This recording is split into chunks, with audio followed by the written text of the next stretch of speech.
สวัสดีครับ Channel ปอนรีวิวนะครับวันนี้เราจะมารีวิวนาฬิกาแบรนด์ Rotary กันนะครับก่อนอื่นเลยเนี่ยฝากเพื่อนๆกด Subscribe Channel ของเราก่อนเลยนะครับจะได้ติดตามคลิปรีวิวเราได้ทุกๆวันเลยนะฮะแบรนด์ Rotary นะครับก็เป็นแบรนด์นาฬิกาหนึ่งนะฮะที่ต้องบอกว่าผมเนี่ยไปเจอโดยบังเอิญมากๆนะครับจากการที่ไปเดินแผนกนาฬิกาของไอคอนสยามนะครับก็เรียกว่าชอบเดินตามแผนกนาฬิกาอยู่แล้วนะแล้วก็ไล่มองตามตู้ไปนะฮะแล้วก็ไปเตะตาอยู่ตู้หนึ่งนะครับที่มีนาฬิกาของแบรนด์เนี่ยอยู่แบบเต็มไปหมดเลยนะครับ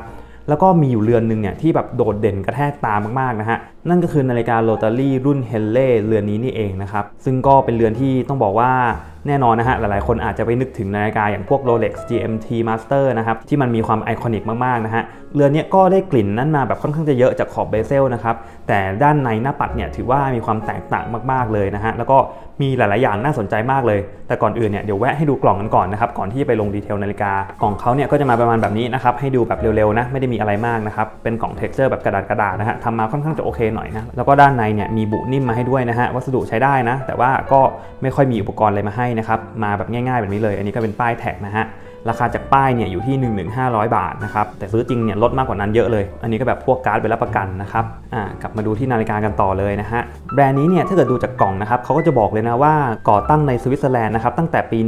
1895 แล้วนะฮะซึ่งเป็นแบรนด์ที่เก่าแก่มากนะแต่แบบผมก็ไม่ค่อยได้ยินชื่อเท่าไหร่นะครับแบรนด์นี้นะแล้วก็ไม่ค่อยผ่านหูผ่านตาเท่าไหร่นะครับแต่จากการที่แบบลองเอาออกมาจากตู้นะครับแล้วก็ลองหยิบลองใส่ขึ้นข้อดูนะต้องบอกว่าเป็นหนึ่งในนาฬิกาที่เกาะข้อแล้วแบบไม่ยอมออกนะครับคือแบบมันดูดีมากมันมีองค์ประกอบหลายๆอย่างเนี่ยดูสวยแบบจนต้องซื้อติดไม้ติดมือกลับบ้านได้เลยง่ายๆนะฮะมาเริ่มที่หน้าปัดกันก่อนเลยนะครับสิ่งแรกเลยที่ทำให้เราเนี่ยเตะตาเรือนนี้ได้แบบอย่างง่ายเลยนะฮะก็คือเรื่องของมาร์กเกอร์ด้านในนี่แหละนะครับคือมาร์กเกอร์แต่ละส่วนเนี่ยปกตินาฬิกาดำน้ำหรือว่าสไตล์ที่แบบหน้าตาเป็นแบบนี้เขาจะใช้มาร์กเกอร์ด้านบนเป็นสามเหลี่ยมใช่ไหมครับแล้วก็รอบๆเนี่ยเป็นวงกลมแต่ของเรือนเนี้ยมันจะเป็นมาร์กเกอร์ที่เป็นทรงแบบประมาณ5เหลี่ยมเหมือนเป็นทรงของโล่อะไรแบบนี้นะครับแล้วก็ใช้ทรงเนี้ยรอบๆหน้าปัดเลยนะฮะและไอ้ทรงเนี้ยมันจะมีการเล่นมุมที่แบบมันสะท้อนแสงได้เยอะมากถ้าเกิดเราลองหมุนไปหมุนมานะฮะซ้ายขวาแบบนี้นะครับเราจะเห็นเลยว่ามาร์กเกอร์แต่ละชิ้นเนี่ยมันสะท้อนแบบระยิบระยับดูสวยงามเล่นแสงกระแทกตามากๆนะฮะซึ่งอันนี้เป็นข้อดีมากๆเลยนะฮะของมาร์กเกอร์สไตล์นี้นะคือมันจะมีความกระแทกตามากกว่ามาร์กเกอร์กลมๆแบบที่เราเห็นใน Rolex อะไรแบบนี้คนละเรื่องเลยนะฮะอันนี้เล่นแสงดีมากเลยส่วนตัวหน้าปัดเนี่ยก็เป็นดำเงาที่แบบไม่ได้มีความซันเบิร์สอะไรนะฮะถือว่าดำคุมโทนได้ดีนะครับด้านบนก็มีโลโก้โรตารี่มานะฮะซึ่งเอาจริงๆนะโลโก้โรตารี่ผมก็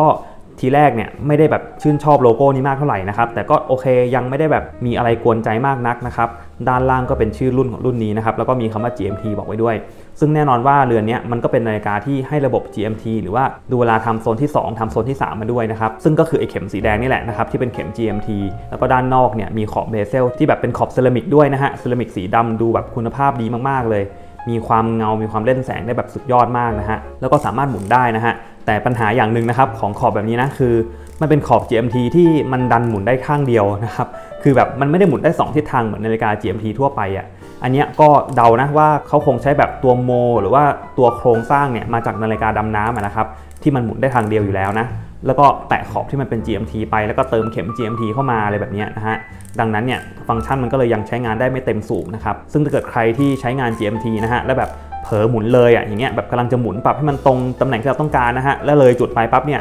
ก็ต้องวนใหม่อีกรอบนึงอะไรแบบนี้นะครับก็จะกวนใจเรานิดหน่อยนะครับแต่พูดกันตามตรงเลยนะฮะคนที่ใช้นาฬิกา GMT เนี่ยน้อยคนมากนะที่จะต้องมาหมุนขอบเพื่อดูเวลาอะไรแบบนี้นะครับส่วนมากเนี่ยเขาก็จะตั้งเข็ม GMT แล้วก็จบละดูเวลาจากเข็มเอาไม่ได้หมุนขอบอะไรนะฮะการหมุนขอบเนี่ยมันจะเป็นการดูเวลาแบบทำโซนที่3ทำโซนที่4อะไรแบบนี้ละมันจะเริ่มแอดวานซ์เกินไปผมเชื่อว่าหลายๆคนเนี่ยคงไม่ค่อยได้ใช้ฟังก์ชันนี้เท่าไหร่นะครับดังนั้นเนี่ยพอในการใช้งานจริงมันก็เลยแบบไม่ได้แย่อะไรมากนะฮะถือว่าโอเคนะส่วนกระจกเนี่ยตัดแสงสะท้อนได้ประมาณนึงนะครับอาจจะยังไม่ได้เคลียร์มากนะฮะเห็นมีความฟ้าๆอยู่บ้างนะแต่ก็ถือว่าพอได้แล้วก็สเปคกระจกเนี่ยให้มาเป็นซับไฟร์คริสตัลด้วยนะฮะส่วนตัวเครื่องเนี่ยเรือนนี้มันเป็นระบบควอตซ์นะครับแล้วก็เม็ดมะยมเนี่ยเป็นสกรูดาวคราวด้วยนะครับเราสามารถหมุนออกมาได้นะฮะพอเราหมุนออกมาเสร็จปั๊บเรียบร้อยแล้วเนี่ยตำแหน่งแรกเนี่ยทำอะไรไม่ได้นะเพราะว่ามันเป็นควอตซ์นะครับดังนั้นก็ขึ้นลานอะไรไม่ได้อยู่แล้วนะฮะดึงออกมาทีนึงเนี่ยเป็นการหมุนตั้งวันที่นะครับถ้าเกิดหมุนขึ้นนะฮะแต่ถ้าเกิดหมุนลงเนี่ยมันจะเป็นการหมุนตั้งค่าเข็ม GMT แทนซึ่งก็ถือว่าโอเคมากนะฮะ สามารถใช้งานได้ที่ตำแหน่งแรกทั้งคู่เลยแล้วก็ดึงออกมาทีนึงเนี่ยก็เป็นการหมุนตั้งเวลานะครั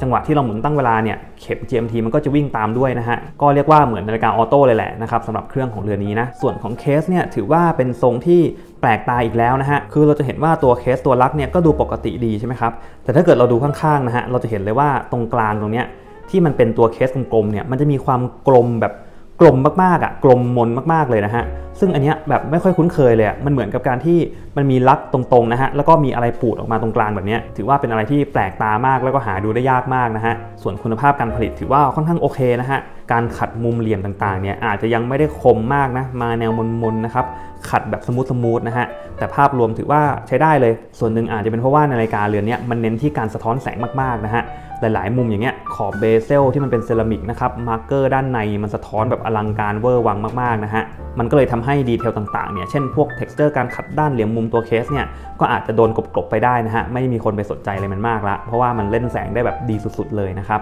แต่จุดด้อยจุดหนึ่งเลยของหน้าปัดเรือนนี้นะฮะที่ต้องพูดหน่อยก็คือเรื่องของลูมนะครับลูมเนี่ยมีมาให้ทุกที่เลยนะฮะตรงสามเหลี่ยมด้านบนสุดก็มีมาให้นะครับมาร์กเกอร์ด้านในมีมาให้หมดนะฮะเข็มชั่วโมงเข็มนาทีแต่ว่าเป็นลูมที่ฉาบมาแบบค่อนข้างจะบางนะเวลาเอาตัวไฟฉายเนี่ยส่องเข้าไปนะฮะจะเห็นเลยว่ามันแบบมีจุดๆแบบแต้มๆผสมอยู่ในลูมอ่ะคือมันบ่งบอกว่าลูมเนี่ยให้มาไม่ได้เยอะมากนะครับซึ่งอันนี้ก็อาจจะเป็นข้อจำกัดอย่างหนึ่งของการใช้งานเรือนนี้นะฮะก็อาจจะไม่ได้เด่นเรื่องลูมเท่าไหร่นะครับส่วนฝาหลังเนี่ยก็มีสเปคคร่าวๆบอกไว้นะฮะการกันน้ำอยู่ที่100 เมตรก็ถือว่าโอเคเลยนะกระจกซับไฟร์สแตนเลสสตีลนะครับทั่วๆไปเลยส่วนเคสไซส์เนี่ยเป็นเคสที่ผมว่าหลายๆคนต้องชื่นชอบแน่นอนนะฮะเพราะออกมาประมาณ41 มิลนะฮะก็คือเป็นเคสไซส์แบบมาตรฐานนาฬิกาดำน้ำนาฬิกา GMT เลยอ่ะพอๆกับ Rolex รุ่นใหม่เลยนะฮะความบาง 10.6 ส่วนลักทูลักเนี่ย46.2 เท่านั้นถือว่าดีมากนะครับมาดูส่วนของสายกันบ้างนะครับสายหนังที่เขาให้มาเนี่ยเป็นหนังแบบโหดีมากอ่ะคุณภาพดีนิ่มสุดๆนะฮะคือเวลาจับเนี่ยมีความสมูทมีความนุ่มมือนะครับแล้วก็โค้งเข้ากับข้อมือได้ดีมากเลยนะแต่หนังแบบนี้แอบกลัวอย่างหนึ่งนะครับว่าใช้ไปนานๆเนี่ยมันจะเปื่อยมันจะยุ่ยได้ง่ายนะครับเพราะแบบมันนิ่มเกินไปอ่ะมันก็เลยอาจจะแบบดูไม่ได้ทนเท่าไหร่นะครับด้านหลังก็มีปั๊มโลโก้โรตารี่ให้แบบนี้นะฮะแล้วก็ตัวสายหนังเนี่ยมีข้อสังเกตอย่างหนึ่งคือตรงบ่าตรงนี้มันจะดูกว้างมากนะฮะแต่มันจะลู่ลงมาเร็วมากนะแล้วก็ปลายเนี่ยจะมาเรียวๆเลยทำให้คนที่ข้อมือเล็กๆหน่อยอ่ะแล้วแบบเวลาใส่บัคเกิลแล้วมันต้องรัดเข้ามาใกล้ๆเนี่ยมันจะเริ่มแน่นละส่วนบัคเกิลเนี่ยก็มาเป็นแบบแนววินเทจหน่อยนะครับมีโลโก้โรตารี่ตรงนี้นะหน้าตาบัคเกิลก็ไม่ค่อยเหมือนนาฬิกาโดยทั่วไปนะฮะดูมีเอกลักษณ์ดีใช้ได้เลยถือว่าเป็นสายที่มีดีเทลใช้ได้นะแล้วก็ทำให้นาฬิกาเนี่ยได้ฟีลลิ่งความวินเทจความย้อนยุคได้ด้วยนะครับ